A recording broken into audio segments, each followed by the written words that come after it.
அவனி தன்னிலே பிறந்து மதலையனவே தவழ்ந்து அழகு பெறவே நடந்து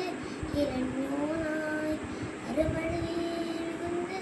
முதலை மொழியே புகன்று அதிவிதமதாய் வளர்ந்து 16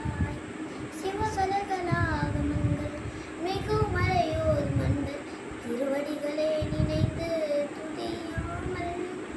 தெரிவயர்களாசை மிஞ்சி வெகு கவலையால் உழன்று